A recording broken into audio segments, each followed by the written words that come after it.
nating apat na yugto. Katutubo, himagsikan, kolonyalismo at makabagong panahon. Dagdagan pa natin pagkalimot at pagbabalik. At ako naman ang magiging tinig ng kapitbahay. Bago dumating ang dayuhan, mayaman na sa wika at kultura ang ating ninuno.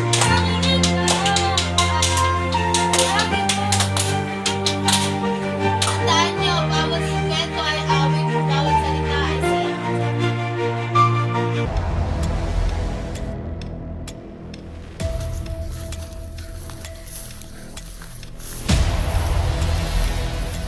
Tigil nyo muna mga ginagawa nyo. Maganda kayo, may paparating.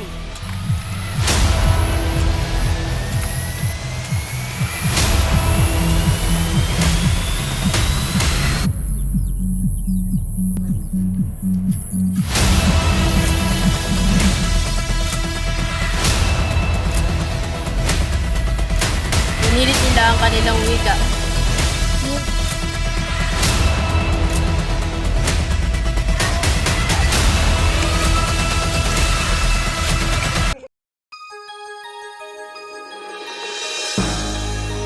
Ang ating wika ang Ito ang nagbuklod sa ating bayan.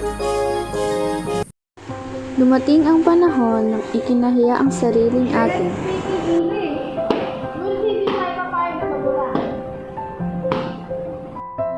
Nakakalimot na ang bayan sa ugat ng sarili. Bro, I need you later. Puro English na lang ba?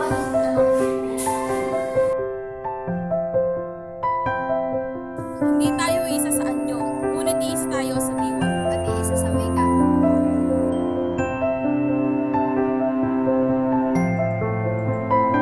Nagbago ang anyo, ngunit hindi ang kaluluwa ng wika. Ito'y patuloy na yumayabong.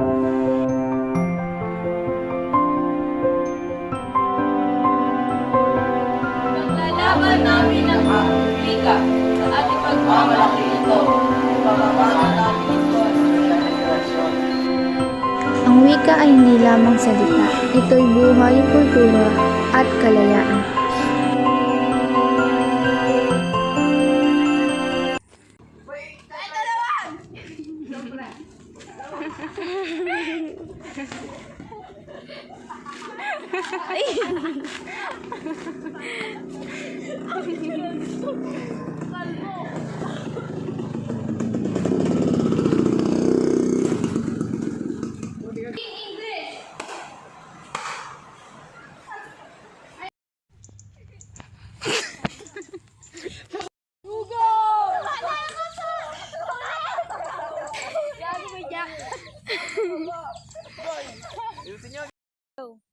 Hindi tayo isa sa anyo.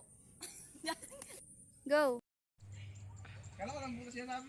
Oh, tingnan mo. Parang ano naman.